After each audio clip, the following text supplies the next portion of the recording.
1800 11 4000। यही consumer helpline.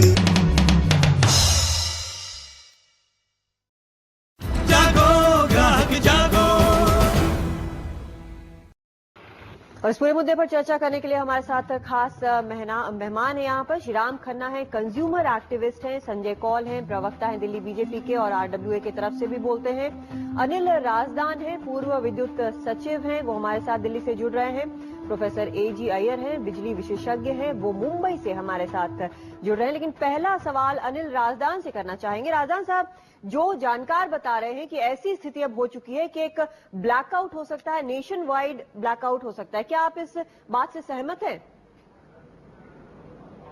नहीं, इस बात से तो मैं सहमत नहीं हूं कि कोई ब्लैकआउट होगा, क्योंकि ब्लैकआउट उस स्थिति में होता है जबकि आपका ग्रिड कोलैप्स हो जाए। ग्रिड कोलैप्स तब होता है जब आपकी सिस्टम फ्रीक्वेंसी इतनी बिगड़ जाती है कि उसके जैसे कि आदमी के जिस्म में वो ब्लड प्रेशर अगर बहुत लो हो जाए तो उससे कोलैप्स हो सकता है। तो वैसे आसार तो नहीं है, मगर अगर ओवरड्रॉ करते जाएं स्टेट्स रेकलेसली तो उससे सिस्टम को सर्टनली झटका जोर का मिल सकता है। और अब हमारा सिस्टम ऐसा है कि सिवाय सदर्न रीजन के बाकी सारे रीजन्स के एक इंटीग्रेटेड ग्रिड है, तो उसमें एक तरह से थोड़ी सी एकोमोडेशन की पावर बढ़ जाती है। और इस समय नॉर्दर्न इंडिया में खासतौर पे बहुत भीषण गर्मी पड़ रही है, इसलिए नॉर्दर्न रीजन में पर्टिकुलरली जो है वो डिमांड बहुत इंक्रीज कर रही है। एग्रीकल्चर सेक्टर की तरफ से डिमांड बढ़ रही है और जो टेम्परेचर्स हैं वो आप खुद ही देख रहे हैं कि 40 और 45 के बीच में शहरों में हैं, गांव में भी स्थिति अच्छी नहीं है। और अगर जो बिजली डिस्ट्रीब्यूशन कंपनीज हैं जिनका टैरिफ सही नहीं है, वो इतनी मात्रा में ही बिजली खरीदता है जो वो अफोर्ड कर सकता है और बाकी लोगों को वो ब्राउन आउट कर देता है, ये शेड्यूल्ड या अनशेड्यूल्ड पावर कट्स दे देता है जी। उससे ये होता है कि आप या इन्वर्टर चलाते हैं या आप जनरेटर चलाते हैं। जो इंडस्ट्रियलिस्ट हैं जिसके ऑफ डेज होते हैं बिजली के, वो फिर पूरा जनरेटर पे चलता है। इस पे डीजल का और बोझ पड़ता है जो कि एक सब्सिडाइज कमोडिटी है। और 80% जो हमारा तेल है, कच्चा तेल, वो इंपोर्ट होता है। जी, आपको अनिल राजदान जी यहाँ आपको रोकना चाहेंगे, प्रोफेसर एजी अय्यर के पास जाना चाहेंगे। अय्यर साहब, जिस तरह से राजदान साहब भी बता रहे हैं कि इस वक्त गर्मी है, काफी वजह है, जो डिमांड जो है वो लगातार बढ़ती जा रही है, लेकिन एक ब्लैकआउट की स्थिति नहीं हो सकती है। लेकिन जिस तरह की कमियां लगातार नजर आ रही हैं, उससे लगता है कि देश जहां तक बिजली का मामला है एक बड़ी समस्या की तरफ बहुत तेजी से बढ़ रहा है। देखिए, ये तो कोई डाउट ही नहीं है, इसमें कोई दो राय नहीं है कि देश में इस वक्त करीबन 50 गीगावाट से 55 गीगावाट की कमी आ रही है। और 50 गीगावाट 55 गीगावाट आपकी आर्थिक जो संपदा है उसको समाप्त कर सकता है अगर आप इतनी कमी रखेंगे तो।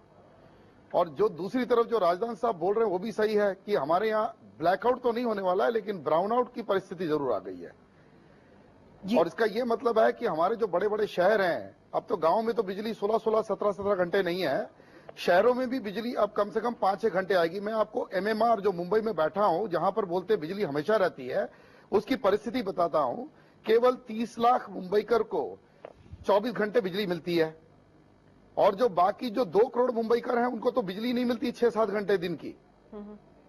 मैं खुद अपने सबर्बन ऑफिस में बैठा हूं तो मैं इन्वर्टर चलाता हूं ऑफिस के अंदर ही। तो ये जो परिस्थिति हमारे देश में उत्पन्न हुई है, ये 1 या 2 साल में नहीं उत्पन्न हुई है, ये एक नाकामयाबी के कारण 7 साल 8 साल में उत्पन्न हुआ है जी। और मेरे ख्याल से ये हमारी जो शॉर्टफॉल है इस प्लान में ना परफॉर्मेंस होने के कारण जो ये 42 गीगावाट उन्होंने ऐड किए हैं, ये केवल स्पिलओवर है, क्योंकि टोटल 80 गीगावाट की कमी हो गई है पिछले 3 प्लान को अगर आप मिलाएंगे तो। जी। तो देश को गुमराह किया जा रहा है। देश के साथ झूठ बोला जा रहा जी। है। और मैं बिल्कुल इस चैनल पे बोलूंगा कि ये झूठ नहीं बोले, सच से बोले। महात्मा गांधी का देश जी, है, वही सच हमने ढूंढने की पावर हम कोशिश कर कैपेसिटी रहे हैं जी, एडिशन वही नहीं सच की। ढूंढने की कोशिश कर रहे हैं। श्रीराम खन्ना यहाँ पर हमारे साथ मौजूद हैं। श्रीराम खन्ना जी, आप कंज्यूमर एक्टिविस्ट हैं। जब भी इस तरह की कोई चीज होती है, कहा जाता है कि कहीं ना कहीं ये कमी है, वो कमी है, तो हम दाम बढ़ा देते हैं, मामला सुलझ जाएगा। ये आपको लगता है सही समाधान है? देखिए, कोई भी कारण हो, जो व्यापारी है, जो मुनाफाखोर है, जो कैपिटलिस्ट है, जो उद्योग चला रहा है, वो तो किस बाय हुक और बाय क्रुक अपना प्रॉफिट कमाएगा, बिजली हो या ना हो। अगर ब्लैकआउट की स्थिति है, ब्राउनआउट की स्थिति है, पावर कट भी हो रहे हैं, तो भी वो दाम बढ़ाएगा। अब मैं आपको बताऊं, दिल्ली में डीईआरसी ने एक कानून बनाया हुआ है कि अगर अनशेड्यूल्ड पावर कट हो तो बिजली कंपनी कंज्यूमर को कॉम्पेंसेट करेगी। एक पैसा भी किसी दिल्ली की बिजली कंपनी ने किसी एक कंज्यूमर को दिल्ली में नहीं दिया। क्यों नहीं दिया? क्योंकि जो लोग मुनाफा कमाना के लिए आए हैं, वो अपनी जेब से पैसा ढीला नहीं करेंगे। ये तो है सतह की बात कंज्यूमर के पॉइंट ऑफ व्यू से। परंतु जो विशेषज्ञ कह रहे हैं, उसमें मोटी बात यह है कि बिजली की प्रोडक्शन की शॉर्टेज है। जब तक बिजली प्रोड्यूस नहीं होगी, तब तक वो डिस्ट्रीब्यूट नहीं होगी। डिस्ट्रीब्यूशन कॉस्ट और डिस्ट्रीब्यूशन कंपनीज की समस्या वो अलग चीज है। परंतु ओवरऑल मैक्रो लेवल पे अगर इतनी बड़ी शॉर्टेज है और हम सप्लाई नहीं कर पा रहे हैं, तो नेचुरली पावर कट होंगे। ऐसे इलाकों में पावर कट होंगे। गांवों में करोगे आप, कुछ ऐसे इलाकों में करोगे जहां जिनकी पावर कोशेंट कम है, वहां कट होंगे। लेकिन जहां तक दिल्ली की बात है, यहाँ ऐसा नहीं हो रहा है। यहाँ तो पावर कट भी हो रहा है, दाम भी लगातार बढ़े जा रहे हैं। जब से प्राइवेटाइजेशन हुआ है, तब से तो लगातार दाम बढ़ रहे हैं। बिल्कुल ठीक कह रहे हैं आप। बल्कि प्राइवेटाइजेशन हमने तो जब प्राइवेटाइजेशन का मामला उठा था, तो हमने सिर्फ ये कहा था कि अगर प्राइवेटाइजेशन हो और उसमें कंपटीशन ना हो, तो वो स्कैम की तैयारी होती है। क्योंकि आपने एक सरकारी मोनोपोली को एक प्राइवेट मोनोपोली के हाथ सौंप दिया है। अब प्राइवेट मोनोपोली अपना हिसाब किताब खूब रख लेगी। लेकिन सबसे बड़ी बात जो आज मुद्दे की है, वो ये है कि हमने ये भी देखा है कि दाम बढ़ाना जिसे एक्सक्यूज माना जाता था, इसकी वजह से सब कुछ सुलझ जाएगा। और जैसा आपने खुद कहा, ये तो आपके सामने प्रत्यक्ष रूप से मौजूद है कि इससे कुछ नहीं होता। फिर दूसरी बात रही कि प्रोडक्शन का मामला है कि भाई हमारी प्रोडक्शन कम है। देखिए, इसमें भी संदर्भ का मामला है, ये कॉन्टेक्स्ट है। 4 दिन बाद बारिश आ जाएगी, डिमांड गिर जाएगी, सब भूल जाएंगे, बोलेंगे सब ठीक हो गया, हमने कर दिया। देखिए, अब मुद्दा क्या रहा? मुद्दा ये रहा, और जो अहम बात रही, कि दिल्ली में दाम बढ़ना एक सिम्टम है। बीमारी ये है कि इन प्राइवेट कंपनियों पे कोई अंकुश नहीं है। और मैं आपको 3 कारण देता हूं इसके। डीआरसी के चेयरमैन ने आज से 2 साल पहले यह कहा कि दिल्ली की कंपनियां मुनाफे में हैं, 10% दाम घटाने की आवश्यकता है। हाँ। दिल्ली की चीफ मिनिस्टर ने प्राइवेट कंपनियों की पैरवी करते हुए सेक्शन 108 का गलत इस्तेमाल करके, जो कि कोर्ट में गलत साबित हुआ, इस्तेमाल करके वो ऑर्डर रुकवाया। आज डीआरसी के चेयरमैन कहते हैं जी बहुत घाटा है, 10 महीने में 50% आपने दाम बढ़ा दिए। पहले तो यह तय हो जाए कि डीआरसी सोचती क्या है, उसकी स्वायत्ता पे आज निशान प्रश्न चिन्ह आ गया है। दूसरा, अगर दिल्ली सरकार और उसकी जो मुखिया है वो डीआरसी के ऑर्डर से एक शाम पहले हमें यह कह दे कि दाम तो बढ़ेंगे, तो आपको यह जानना पड़ेगा कि डीआरसी और सरकार के बीच में क्या साझा है। और तीसरी बात, जिन कंपनियों के बारे में दिल्ली कैबिनेट ने दिसंबर में माना कि एक सीएजी ऑडिट की आवश्यकता है, यानी वो समझते हैं कि इनके अकाउंट्स अभी तक पाक नहीं है, उन कंपनियों को आप उनके कहने पर दाम कैसे ज्यादा दे सकते हैं? ये तो शराबी को शराब देने के माफिक हो गया। जी, अनिल राजदान जी के पास एक बार फिर से चलते हैं। राजदान जी, जो बेसिक समस्या है वो क्या है? जैसे एक तरह से डिस्कॉम कहते हैं कि हमें घाटा हो रहा है, फिर दाम बढ़ा दिए जाते हैं, लेकिन मेन समस्या शायद कहीं और है। कोयला पूरी तरह से नहीं मिल रहा है, प्रोडक्शन कम हो रहा है, ट्रांसपोर्टेशन की प्रॉब्लम है, उसके बाद डिसबर्समेंट की प्रॉब्लम है। ये सारी चीजें एक के बाद एक मिलकर इस पूरी समस्या को शायद बड़ी बना रही है। देखिए, दिल्ली की कंपनीज जो हैं वो प्राइवेटाइज हो गई हैं, मगर साथ ही आपके जो लगते इलाके हैं उत्तर प्रदेश के हरियाणा में, और साथ ही ज्यादा दूर राजस्थान नहीं है, पंजाब है, यहां बिजली की आपूर्ति की स्थिति क्या है? यहां तो स्टेट पब्लिक डिस्ट्रीब्यूशन कंपनीज हैं। मैं समझता हूं कि जो सरकारी आंकड़े दिए जा रहे हैं सेंट्रल इलेक्ट्रिसिटी अथॉरिटी के मार्फत, उससे जो मई तक के अभी तक आंकड़े देखे हैं मैंने, उसमें दिल्ली की एनर्जी शॉर्टेज और पीकिंग शॉर्टेज सारे रीजन को देख के काफी अच्छी है। बिल्कुल परफेक्ट तो नहीं है, मगर नेबरिंग इलाकों में जो आप लोग जानते होंगे, जाते होंगे, दिल्ली की टेरिटरी के इमीडिएटली बाहर 8, 10, 12 घंटे का पावर कट है, जो कि दिल्ली की सिचुएशन नहीं है। अब जहां तक इसकी ऑथेंटिसिटी ऑफ अकाउंट्स का है सवाल, डीआरसी एक क्वासी जुडिशियल रिस्पेक्टेड बॉडी है, उसका ओपन हियरिंग्स होते हैं और इसके ऊपर एक अपेलेट अथॉरिटी है जो कि एक चीफ जस्टिस हाई कोर्ट या सुप्रीम कोर्ट जज के लेवल के से चेयरमैन उसके होते हैं और बहुत वरिष्ठ दूसरे विशेषज्ञ भी उसके मेंबर होते हैं। की बात की है, सेंट्रल इलेक्ट्रिसिटी अथॉरिटी की आपने बात की है। उन्होंने जो टारगेट जो दिया है 2012 से 17 के बीच में, वो 100,000 मेगावाट पावर का टारगेट दिया है। लेकिन हम जानना चाहेंगे एजी आयर साहब से कि प्लानिंग कमीशन ने इसको एक्सेप्ट किया है, लेकिन एनवायरमेंट मिनिस्ट्री इससे मना कर रहा है, कह रहा है इकोलॉजिकली सस्टेनेबल नहीं है। इस पूरे मसले में भी कहीं ना कहीं तालमेल की कमी है।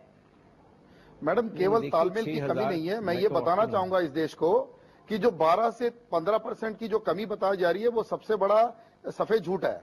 सीए का जो डेटा है वो आज भारत का जो नागरिक है आज 860 यूनिट कंज्यूम करता है पर कैपिटा।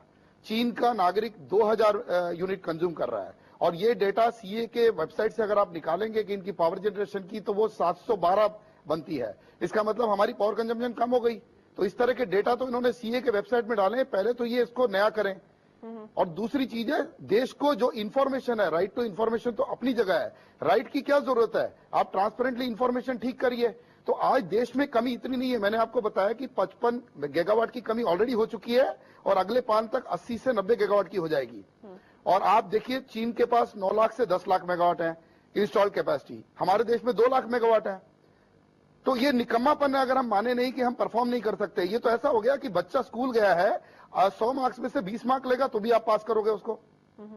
जी, ये वाली परिस्थिति कब हम बदलेंगे? मैं ये कहना चाह रहा हूँ, और ये स्थिति तभी पैदा होती है जब आप मोनोपोली सिचुएशंस क्रिएट करते हैं, क्योंकि अब आप क्या करेंगे। लेकिन फिर स्टेट इलेक्ट्रिसिटी बोर्ड की क्या समस्या वो भी मोनोपोली है। देखिए वो क्या मोनोपोली नहीं है, सरकारी और प्राइवेट ही तो है। देखिए वो स्टेट मोनोपोली नहीं है, प्राइवेट मोनोपोली है। ये कैसे कह सकते हैं? ये आपकी पार्टी की पोजीशन है क्या? नहीं, हमने ये नहीं कहा। आप ही तो कह रहे हो। कहा कि सरकारी मोनोपोली से आपने प्राइवेट हाथों में मोनोपोली दे दी। आप समझने में भूल कर रहे हैं। मोनोपोली का एक ही रिजल्ट है।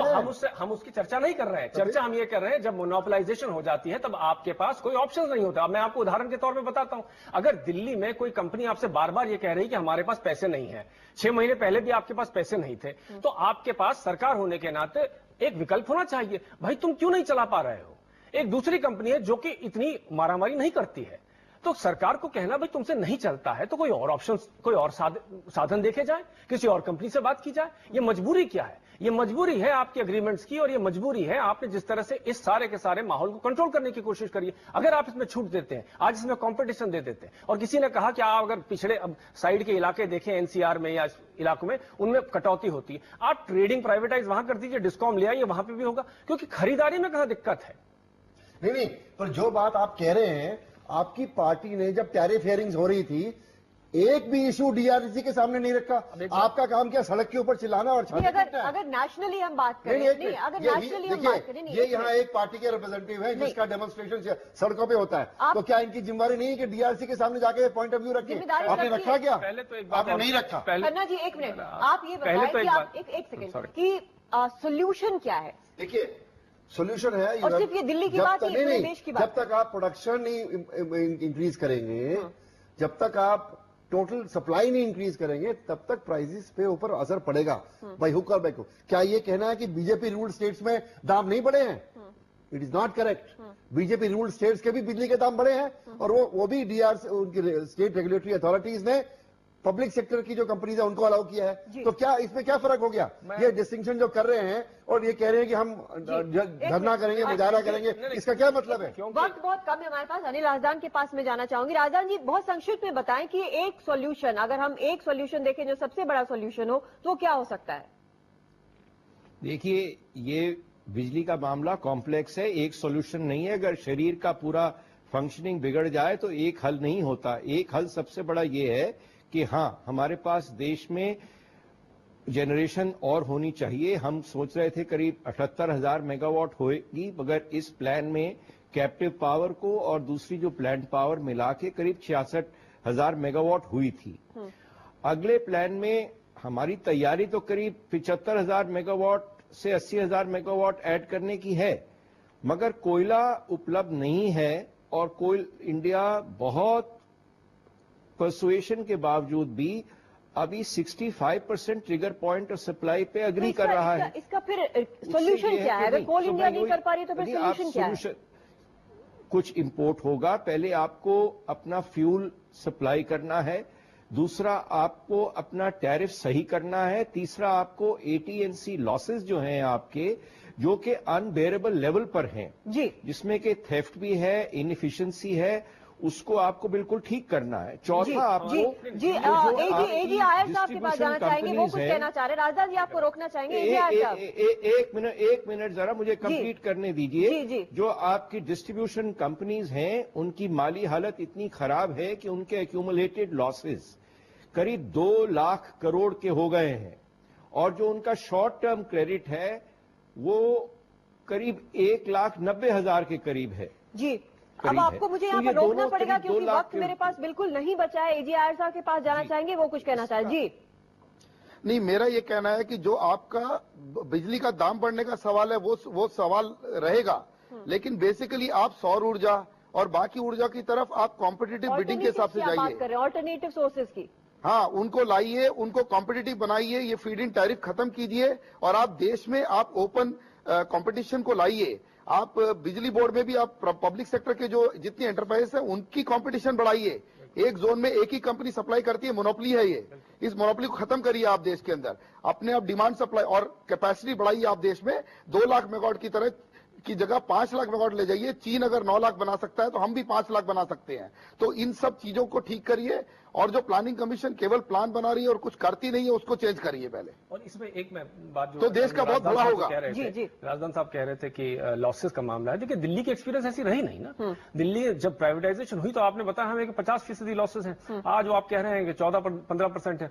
तो जब ये लॉसेस गिर गए तो प्रॉफिटेबिलिटी फिर भी तो नहीं बेहतर हुई। वो बार बार बेल आउट पैकेज मांग रहे हैं। देखिए, फंडामेंटल प्रॉब्लम वो ये हैं जो कि शायद शुरुआत से पहले, प्रोग्राम के पहले आप जिक्र कर रहे थे कि जब आप प्राइवेट पार्टीज पे कोई अंकुश नहीं लगा सकते हैं और आप उनको हैंडओवर करते हैं। ये शायद सबसे बड़ी बात निकल कर आ रही है। प्राइवेट पार्टीज की आप बात कर रहे हैं तो समस्या बहुत कॉम्प्लेक्स है और उसको सुलझाने के लिए भी कॉम्प्लेक्स सॉल्यूशन भी शायद चाहिए होंगे। तो फिलहाल इस चर्चा में इतना ही, लेकिन चलते चलते हम आपको दिखाते हैं सासाराम रेलवे स्टेशन की तस्वीरें, जहां शहर के बहुत सारे लड़के रोज आते हैं।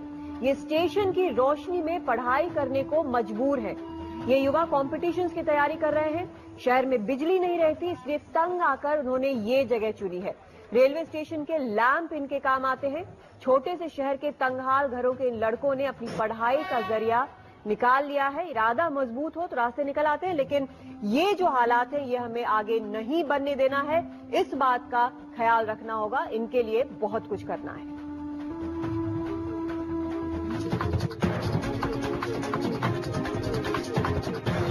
आप अधिक जानकारी के लिए कंज्यूमर वॉइस मैगजीन को भी सब्सक्राइब कर सकते हैं।